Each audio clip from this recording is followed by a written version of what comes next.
I want to thank you for doing that reading, Pat. It was a long reading. Am I loud enough? I know there's a little noise from the fan, which we are going to keep on today.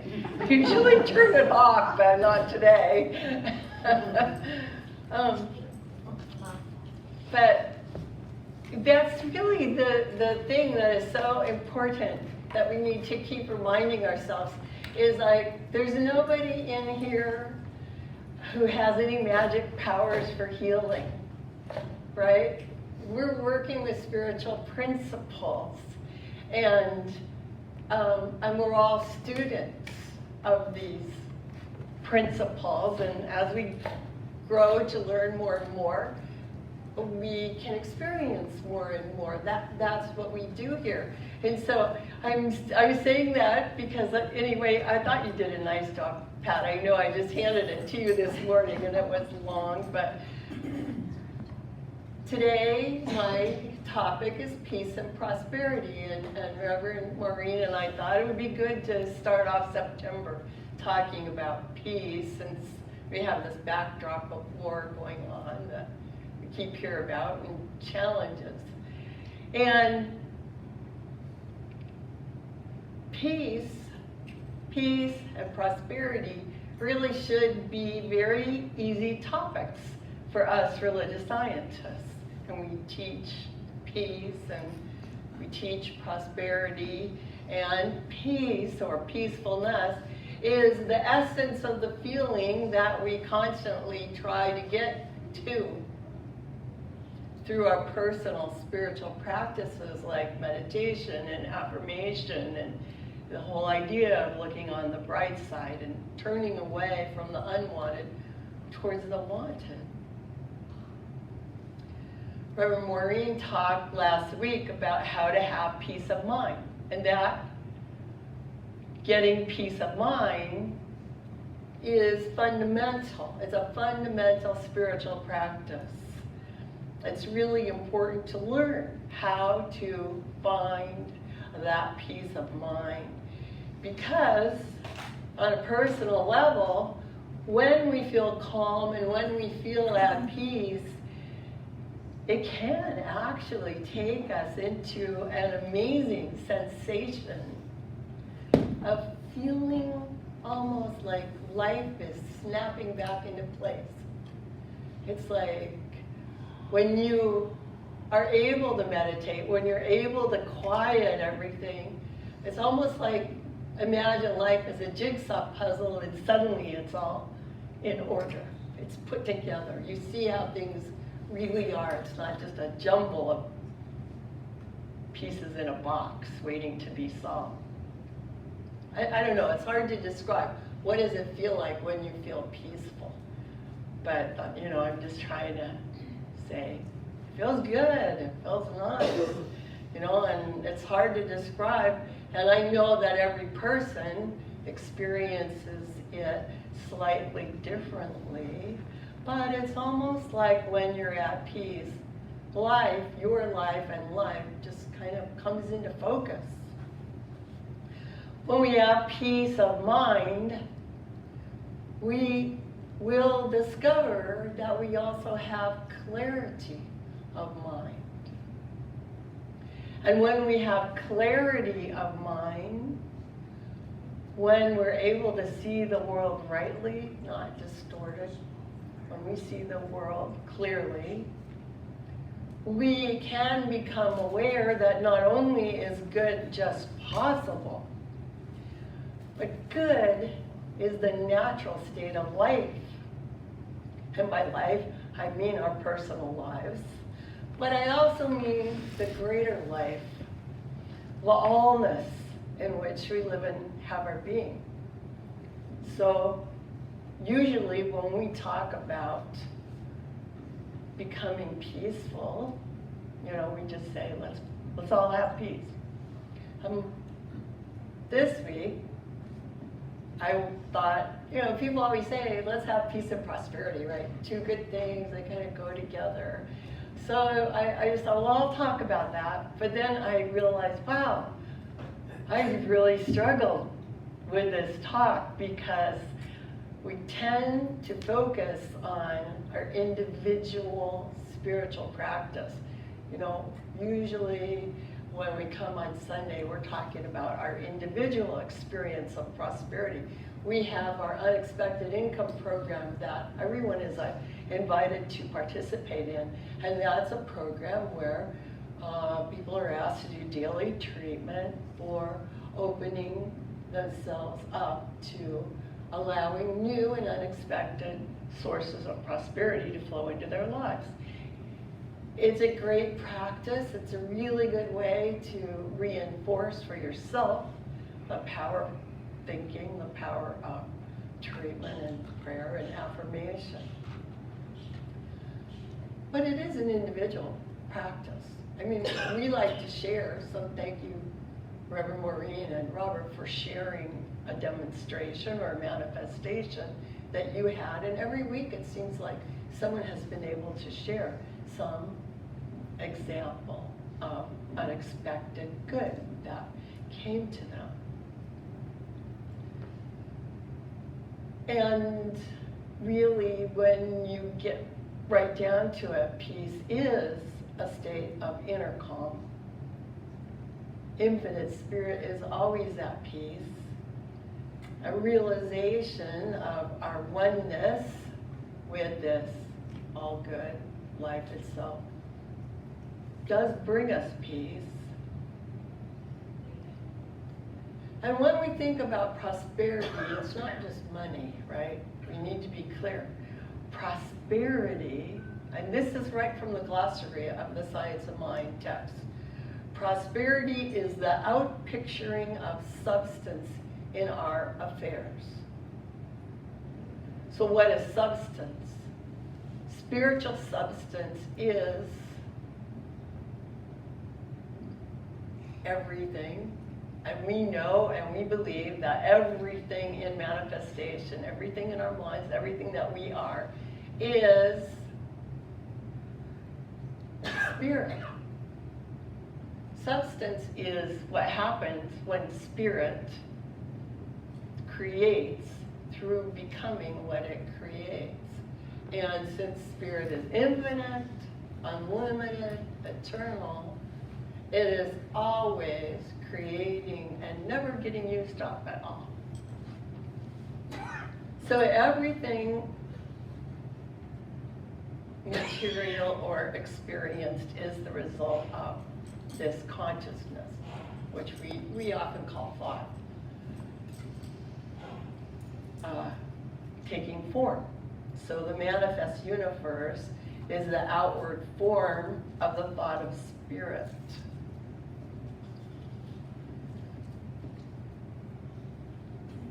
So prosperity is more than money. Prosperity is the life that we live, everything that we're experiencing. So today, I happen to have seen that we've got quite a lot of treats on the table waiting for us. This is also prosperity too. You know, abundance in all its forms are manifestations or outpicturings, we call it, of prosperity. So success and prosperity are spiritual attributes belonging to all people. But what Ernest Holmes said, I'm kind of paraphrasing him, he said they belong to all people, but they're not necessarily used by all people.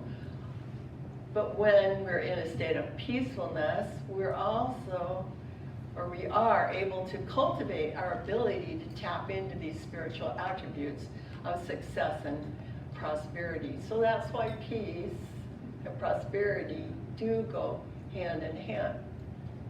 Our experience of prosperity is correlated with our experience of peace.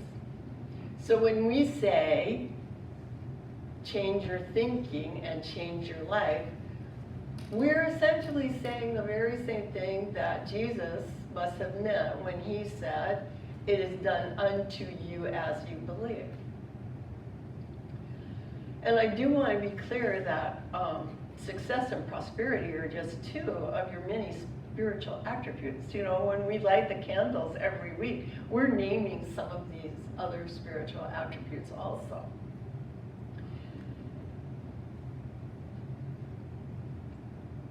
So while usually we talk about these spiritual attributes, these spiritual principles on an individual basis, and we don't always focus on what's happening in the greater world, partly because I'm supposed to try to keep my talks down too, you know, so we can get out of here. I can go on and on, but we don't always think about or talk about what's happening in the greater world. And part of it is just time, and part of it is because we really do believe that our experience starts with us and flows out into the greater world.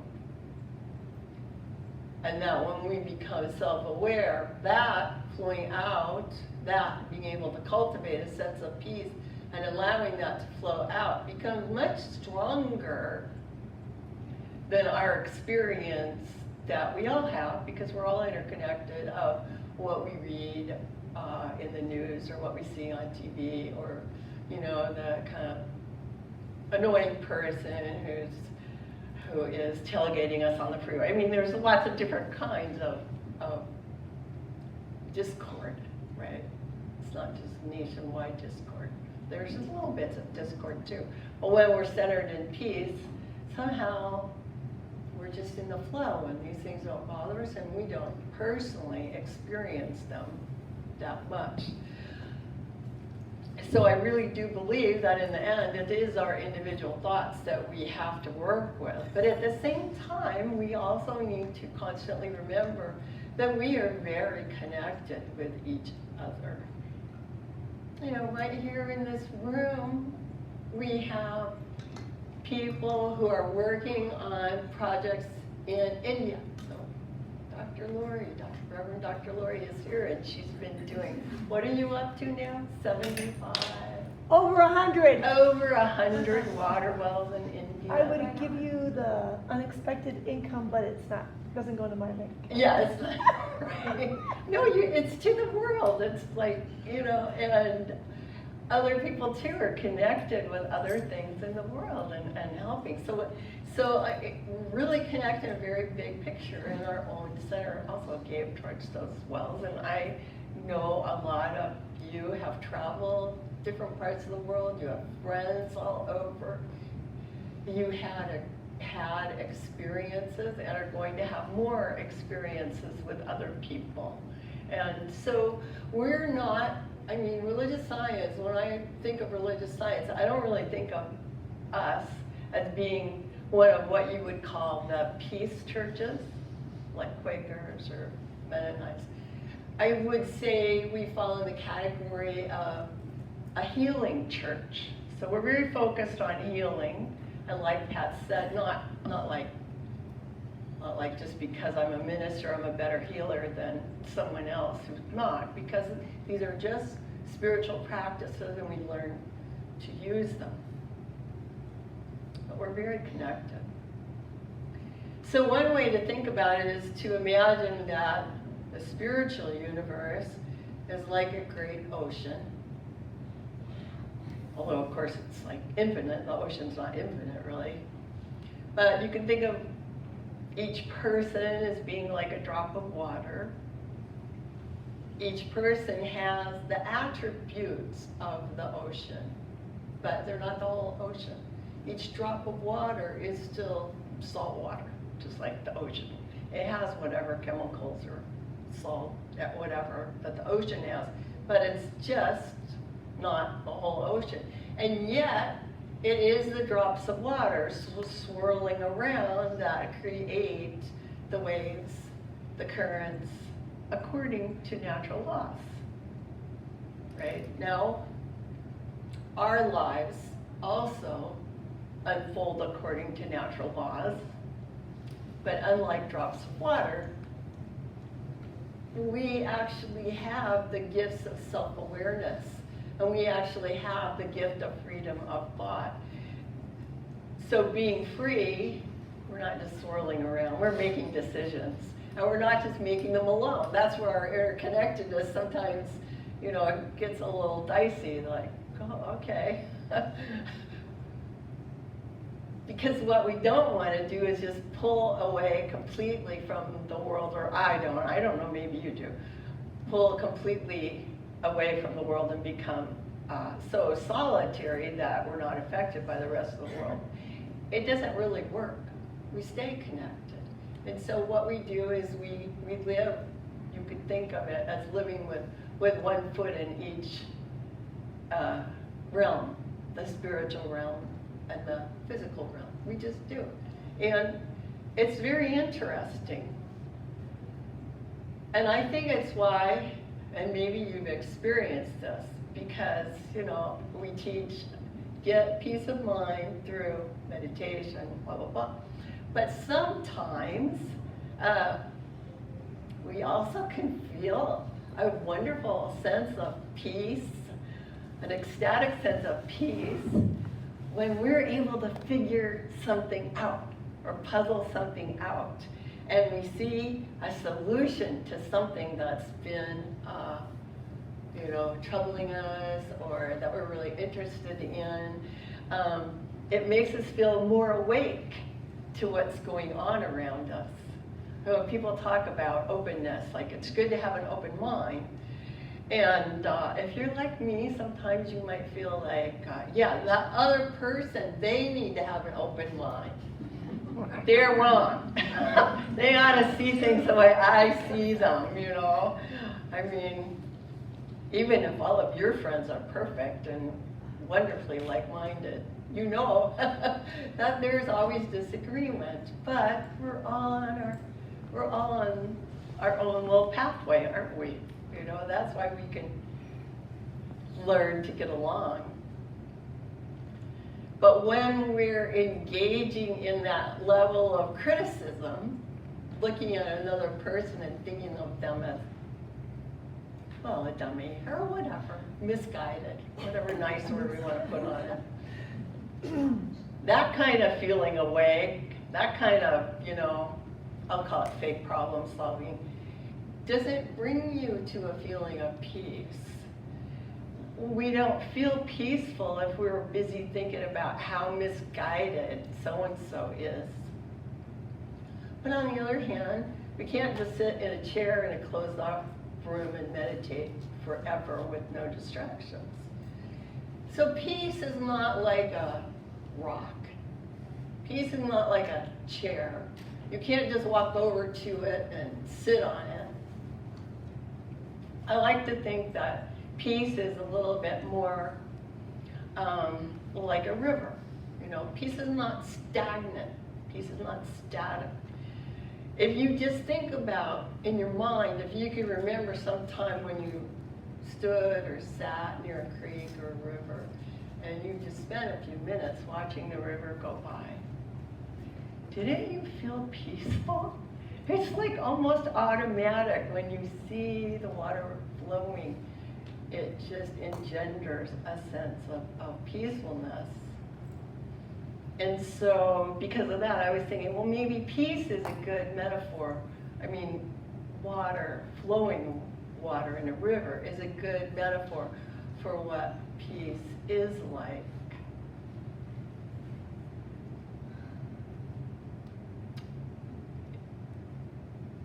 Peace is like a river in some ways, but of course not in all ways, you know. But I think it's helpful to just visualize that peace can be in circulation, just like water can be in circulation, just like the air that we breathe is always in circulation.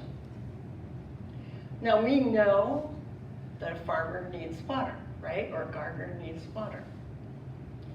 So we know what happens to crops if there's a drought. You know, that's obvious, they wither. So does a farmer need peace? Well, it's interesting. It's been especially interesting for me because Ukraine is one of the world's bread baskets, just like the United States is one of the world's bread baskets. So the impact of war in Ukraine, which has been devastating to them has also impacted the price of food all over the world. You know, even our own country, the price of grain and food products has gone up, even though we are our own breadbasket, but it's just changed the distribution channels for getting grain here and there. And so some of the supplies that we might have used in our own country are flowing overseas, and things change. So you could say that, yeah, a farmer needs peace. Not just that, but in their own country, of course, even the land itself has been damaged, the storage facilities have been damaged, the shipping lines have been altered. So there's a huge impact, not just on the people involved in the situation, but it flows out into the world in different ways. So think about it. On an individual basis, one gardener needs water, one farmer needs peace. But on a communal basis, our interconnectedness means that we're all affected by to a certain degree by the impacts of war and conflict on our food supplies. And I could go through different industries. There are many industries that have been impacted. You know, the price of fuel, for instance, that's an obvious one. But I'm not going to go through that all. I think you could see how what happens in one place affects what happens in another place, because even though we're far away, we're not totally separate. This is this idea of interconnection. And while the people who are really involved are going to be more worried, or at least I would be more worried about their survival than their prosperity, these problems do flow out into the world. We're connected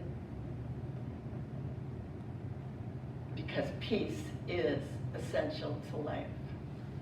So that to a certain degree, we can say that when peace is choked off, life is being choked off. And that's why I think we can say in the wider world, there is a strong connection between peace and prosperity that we also do experience on an individual level.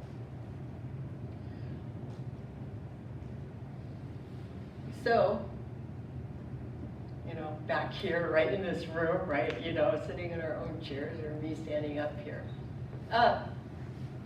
Since we know that we do have self-awareness, since we know that we do have freedom of thought, if we want to experience more peace and prosperity in our lives and in our world, what should we do? What can we do? The founder of religious science, Ernest Holmes, said repeatedly that the world has learned all it needs to by suffering. And I know, I'm sure you've heard, you know, people say that the definition of insanity is doing the same thing over and over and expecting different results. And it's obvious. War does not actually end war. Only peace can end war. Poverty cannot end poverty. Only prosperity can end poverty. It's just like darkness never ends darkness. You've got to turn the light on to end darkness. It's the light. And this is why it is that we say in our thoughts, we need to turn away from the unwanted situation, whether it's war, whether it's discord, whether it's lack. We think of poverty as lack, whether it's sickness. We turn away from it because the more we think about that, it's not getting at a solution. The change comes when we look to what it is that we want to experience, When we begin to fill our minds and to think about what is wanted, then by changing our thinking, our lives change. And it's not magic. It may be that we suddenly realize, oh, guess what? You know what? I really am able to contribute or work for this thing that I believe in. Or perhaps it's that I would like to have a feeling of more love in my family. It starts with me. I'm going to see my family, my friends, those people in the other political party, not my party, the other political party, I'm going to see them as beautiful expressions of spirit also. I'm going to see them as surrounded with the love of spirit, of being on their perfect path towards good also. When I change my thinking, then that peacefulness brings not only my own world into harmony, but to go back to the idea of how drops of water create waves, these ideas create waves in our shared life as well as new beginnings for our individual life. And that brings me back to what Reverend Maureen said last week. When we respond to life around us in a manner that we might call heartfelt, instead of totally, opinionated or intellectual, instead of with a feeling of confusion. When we get centered in peace and we no longer feel overwhelmed by circumstances, but we feel in harmony with the universe and recognize that peace is the divine reality at the heart of God. And Maureen suggested that we stop reacting to what's happening around us and just stop and take a breath and allow our center of consciousness to drop from our, chattering minds into our heart, into a sense of harmony, into our inner wisdom. Tap into that feeling of love. So if you struggle to feel peace of mind, like I often do. So I've studied this for a long time, but sometimes I do. It's hard sometimes to settle down enough to meditate. So just maybe try spending a little time in nature, After we're done with our refreshments, just take the ocean route home. Drive over, look at it for a few minutes. Or just, if we could have the habit of turning off our cell phones and just spend a few minutes drawing or doodling or working on a craft. It really is centering, isn't it, when you're just become absorbed in something else that is just arises from you, arises from within you when you tap into that heartfelt center. Yes, I can even say, even washing the dishes can shift you into the mood, as long as you're not thinking about oh, I have to hurry because I've got to blah, blah, blah. But if you can just focus on what you're doing and enjoy that moment without thinking about what's next, you can settle into a sense of peace and harmony. And as time goes on and as we study these principles and try them out and become more and more aware of the amazing truth about ourselves, that each of us actually is an individualization of the one spirit, which is all there is.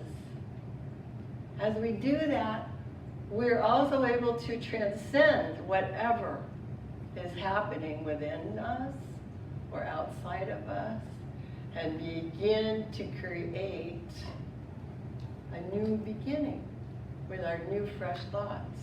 So I've been reading a book by Neville Goddard, who was an independent New Thought teacher.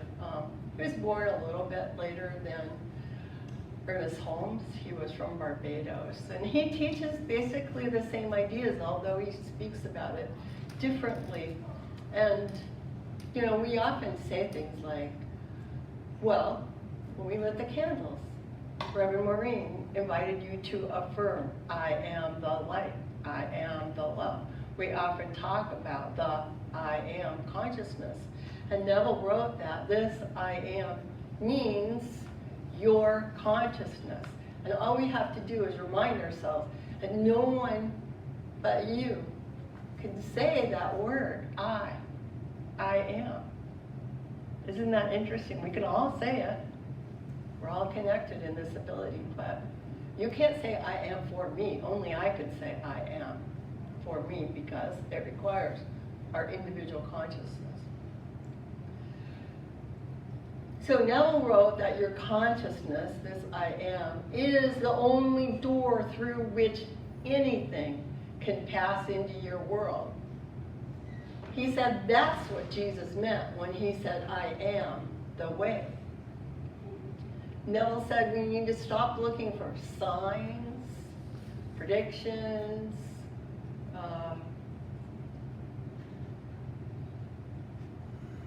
also stop looking at things that happened in the past. He said signs follow. They do not lead. And this is the same idea that Judge Thomas Troward expressed, and we talked about it many times, when he said, the past is not precedent. So we're not controlled by the past, and we're not controlled by somebody else's idea of the future.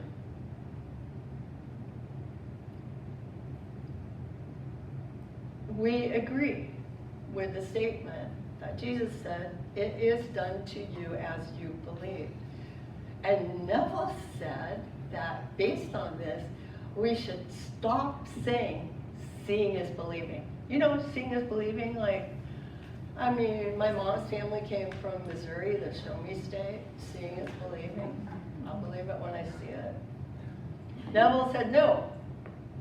You need to turn that on its head and start saying, believing is seeing. I'll see it when I believe it. Neville said, start now to believe, not with the wavering confidence based on external evidence, but with an undaunted, strong confidence based on the immutable law that you can be that which you desire to be. And you will find that you are not a victim of fate, but you are a victim of faith. So the second victim, he's using it in a good way. It's your faith that controls your life, not, well, there's no such thing as fate, really. We don't believe in fate. We believe that we have the gift of thinking and decision. Neville said, only through one door can that which you seek pass into the world of manifestation. Your consciousness, the I am, is the door. So you must become conscious of being, and you must become conscious of having that which you desire to be, and to be that which you desire to be. He said that the ideas and the statements, and I'm sure you sometimes make these little statements, I have, saying, I am wealthy. Well, sometimes we say, I am poor. I am worried about money. I am healthy. Or maybe you say, oh, I feel sick today. Not so healthy.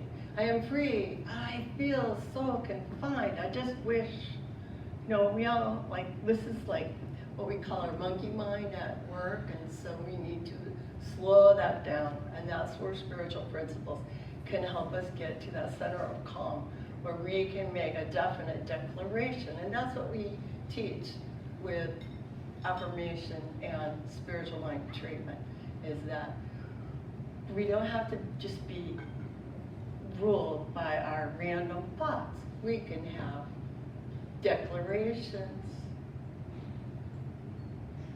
powerful thoughts, and build our belief. As Ernest Holmes taught, the fact is, well, as Jesus said, heaven is within us. Ernest Holmes said, we experience heaven, we experience the good to the degree that we become conscious of it. Staying centered in the truth that life is essentially good strengthens us so that we can understand that no matter what discord or hardship is being suffered by us, ourselves, or other people, it is temporary, and like all suffering, it shall pass. Yes, there are wars now, and there will be peace. We know that. There's always been peace. We can believe that it will happen now. There's no advantage to waiting for some far-off day. And when we know that, when we work on believing that more and more strongly, we can be free to know the greater truth right now. That this thing we call life is peace, it is prosperity, it is intelligence, it is love already. We don't have to change it. That's its nature. Spirit is already perfect, abundant, infinite, eternal. It's a matter of us coming to understand it, becoming aware of it. So I just wanted to close with a declaration of truth that was written by Daisy Baum, which I really like it. This is what she wrote. I am that spirit which is immortal. I am that peace which is freedom. I am that health which is changeless. I am that wisdom that is perfect. I am that nature which is harmony. I am that life which is eternal. I am that law which is order. I am that activity which is equal to every demand. I am that success which is prosperity. I am that supply which is abundance. I am that love which is conscious unity. This is the truth of my divinity. And so it is. Thank you.